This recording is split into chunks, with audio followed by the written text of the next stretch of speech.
Isang magandang araw nga sa ating lahat at ito na naman isang panibagong araw ng upuan.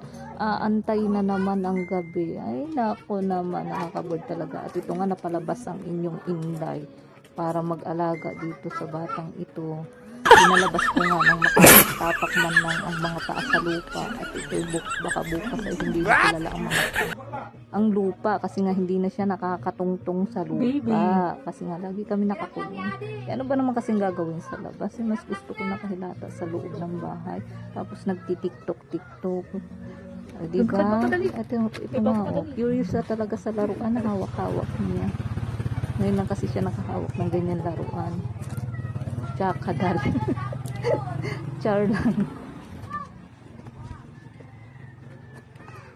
At ito nga, sinusundan ko na ang aking lola sa kanyang paglalakad.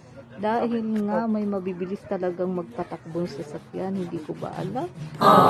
Madali sila magpatakbo ng kanilang sasakyan. Inasa kurba silang daanan. Kaya hindi maiwasan ang disgrasya. Kaya keep safe mga riders. Kuminto pa talaga siya. Ang ruta talaga niya, kikita niya.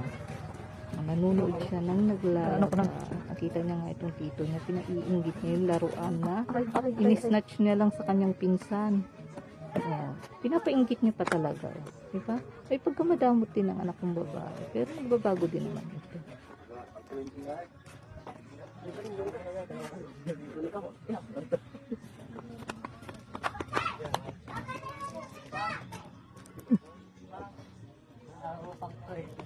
Ano?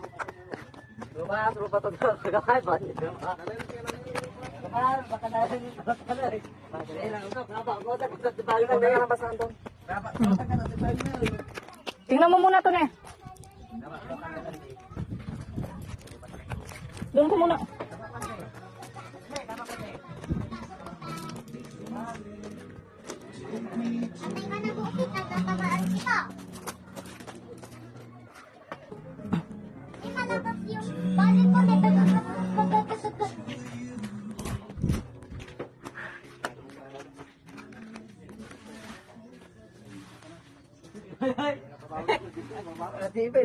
Wala na makita eh.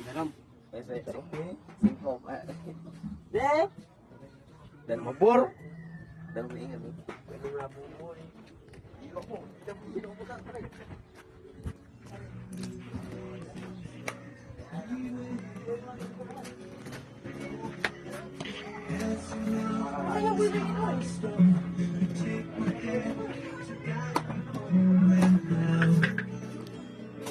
Puwit mo, nakikita ka, nagbibidyo ako.